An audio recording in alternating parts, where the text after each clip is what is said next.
Grab your DeLorean because we're taking a trip back through time once again today. We'll be ranking the best horror movie from every decade, going from the 1960s all the way back to the 1920s on this episode of Ranking Rumble.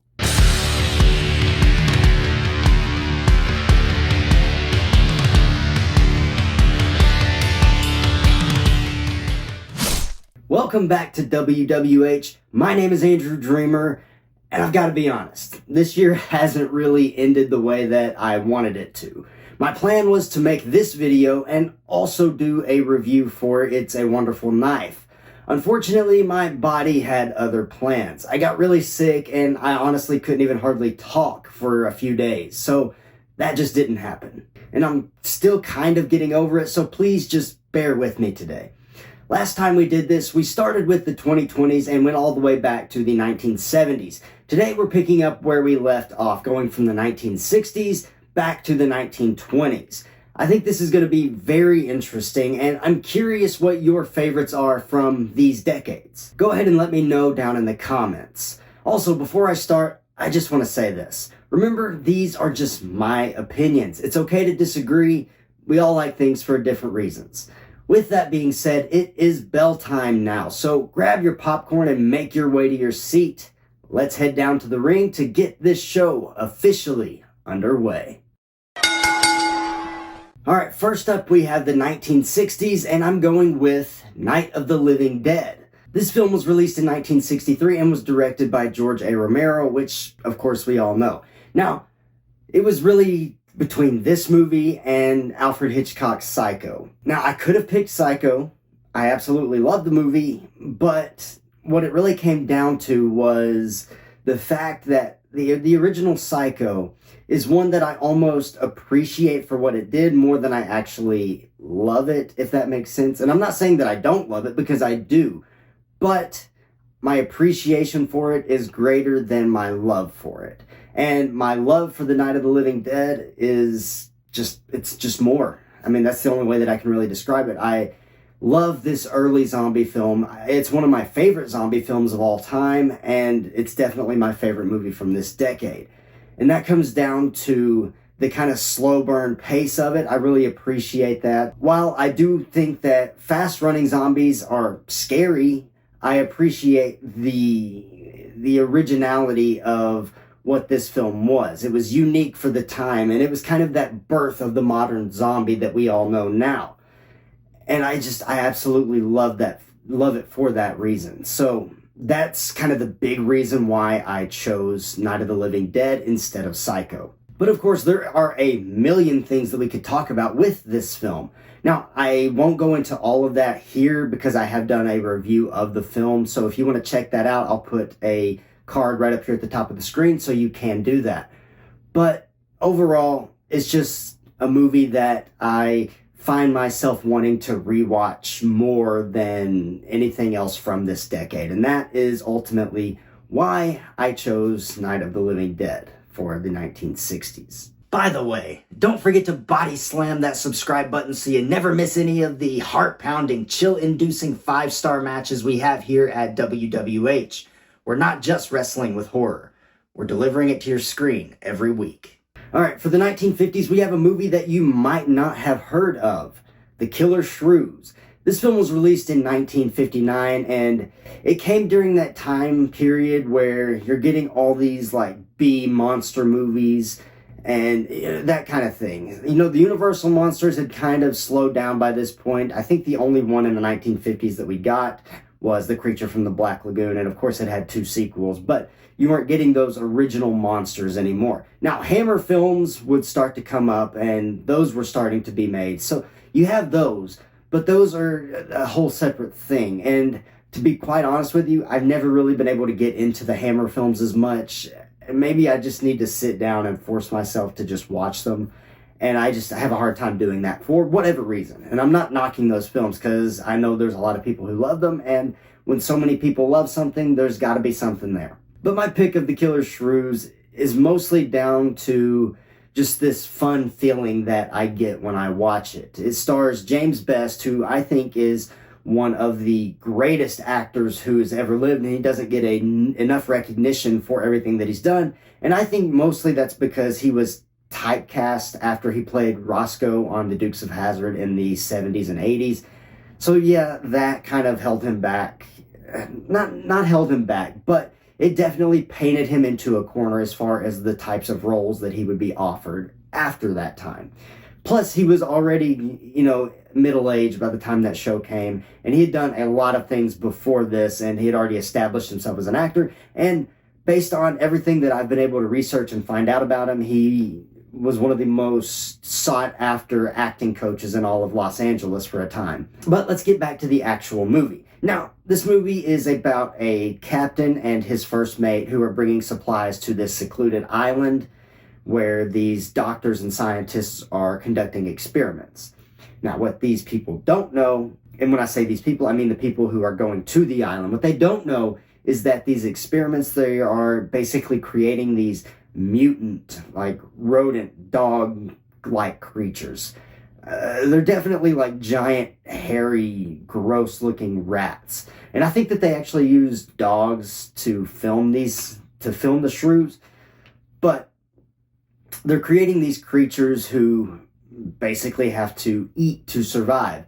And a storm traps them all on this island, and they have to survive the night. And that's kind of just the basic premise of the film. There's, a lot more that happens, but I'm not going to go into a super deep plot dive here. That's just not what this form is for. This is just a fun, silly, goofy, schlocky B-monster movie from the 1950s, and I have a lot of fun with it. I actually just got it in a 2-pack with the giant Gila monster, which is also from that same time period. And it's one that I don't have as much love for as I do this movie. Otherwise, maybe that one would have been there. But I do think the giant Gila monster is probably more known than the killer shrews, and that's probably why that, the Blu-ray that I got is marketed as the giant Gila monster, plus you get a little blurb that's saying you get the new print of the killer shrews. So that's probably why that's the case there. But I love the killer shrews. If you haven't seen it and you do like these cheesy monster movies, you're going to have a blast with this one. I promise you that. So that is why The Killer Shrews is my favorite movie from the 1950s. On to the 1940s, we have The Wolfman from 1941. All right, now we're getting into the Universal Monsters period. This is kind of that heyday for the Universal Monsters. They started in the early 30s and kind of went all the way through the late 40s. And that's where we fall here, like right in the middle of that. And this, to me, is one of the better Universal Monster movies. It's one of the more serious ones. And not completely serious, but it's more serious than some of the other ones like House of Dracula or House of Frankenstein. Some of those kind of later ones that just kind of go for the ensemble and things like that. Now, this is also the only Universal monster that doesn't really get a standalone sequel. And I think that's a shame.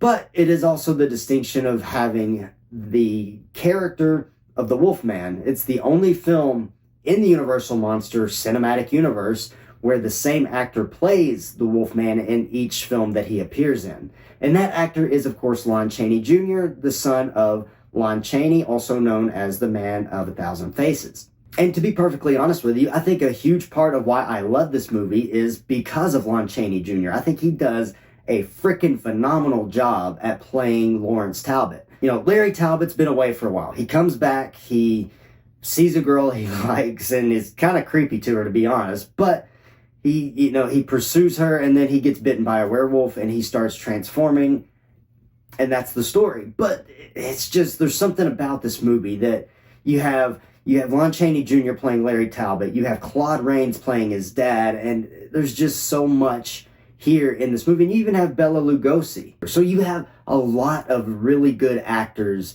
in this movie that is about a werewolf. But honestly, there's just nothing else from this decade that I really could have put here. I love the Claude Rains Phantom of the Opera, which is another Universal monster movie, but the Wolfman it's above that by a pretty big stretch. So there really is nothing else I could have put here. For the 1930s, we have The Invisible Man, released in 1933. This one shouldn't be a shocker if you've kind of been around the channel for a while. I've said on probably more than a few occasions that The Invisible Man is my favorite Universal monster movie. I love the performance by Claude Rains. I love the effects that they use to create The Invisible Man. It is absolutely astonishing to me that they were able to pull that off almost 100 years ago. Like, it's literally over 90 years ago now. And it's just insane to me that they were able to do what they did. And it looked believable for the time. I mean, this was the time period of painted cloth backdrops instead of actually building scenes or shooting on location. So for them to be able to do what they did is freaking amazing to me. Now, of course, you probably know that this story is about a scientist whose experiments sort of go wrong and he accidentally turns himself invisible. Now, what he doesn't know is that the stuff he uses to turn himself invisible actually kind of makes you go crazy. So he becomes murderous and filled with rage, and he just starts attacking all these people. He derails a freaking train and kills 100 people. I mean, this character is actually pretty brutal. And like I said before, this is that time period of the Universal monsters. There, of course, were other movies that were coming out at the time, but the Universal monsters, especially in the horror genre, were kind of the most prevalent ones. So, you know, I could have chosen Dracula, I could have chosen Frankenstein, Bride of Frankenstein, Son of Dracula, all these different movies. There are plenty that I could have chosen, but none of them do for me what The Invisible Man does for me, and I absolutely adore this movie. I watch it at least a couple times a year, and it never gets old to me. It never gets boring. I never get tired of it. I could watch it basically at any time and enjoy it, and that's how I know personally that this movie is the only one that I could have picked for the 1930s. All right, we're finishing off here with the 1920s, and of course it's going to be Nosferatu, A Symphony of Horror from 1922. Now, I'll just be perfectly honest, I haven't really seen a lot of movies from this period. This was still kind of in that silent film era, and I'm not a huge fan of silent films. There are some that I've managed to watch, but not really my thing. So Nosferatu is going to be the movie that I choose here, and of course it is now being remade. The movie's out now. The new remake is directed by Robert Eggers, and I've heard nothing but good things about it, and I'm excited for that. So that kind of just had this movie in my mind already, and I don't know what else I would have picked. Like maybe The Hunchback of Notre Dame. You know, there's a lot of things. Lon Chaney Sr. was doing a lot of stuff at this time, and I'm sure all those movies that he did were good too, but this is the one that sticks out in my mind the most. And of course, my first introduction to this movie was from SpongeBob, as I'm sure a lot of people's first introduction to this movie was.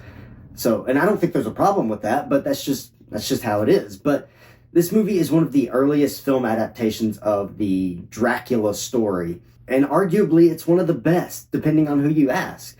Now, for me, I think I do prefer the Universal monster version of Dracula over this film, but again, not a big fan of silent movies. It's just, I have a hard time with them. I have a hard time staying focused. But that's not a knock on this film, because I think that everything they did in this film, I think it's shot wonderfully. I think the performances by the actors are really good. And this movie is probably the most famous movie from this time period. It's the one that I think most people would think about first when they think about the 1920s in horror. So, yeah, that's essentially why that I chose this film, and I don't think that there's an issue with that at all. But there you have it. Those are what, to me, are the best horror movies from every decade. And with that, we have completed our journey through time looking at horror history. I had a lot of fun with this, and I'd be open to doing another version of this at some point. Maybe the worst movie from every decade. I think that could be really interesting as well.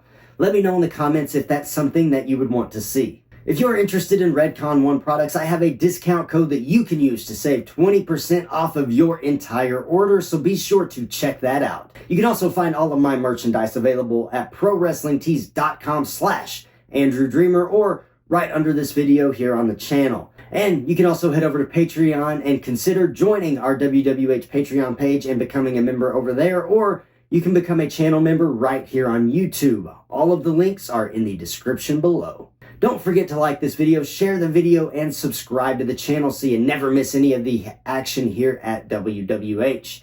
Now that we've talked about the best movies from each decade, you should check out the first part of this short series by clicking on the video that's appearing on your screen now. And remember, in the squared circle of horror, there are no countouts for nightmares. My name is Andrew Dreamer, and this is Wrestling with Horror.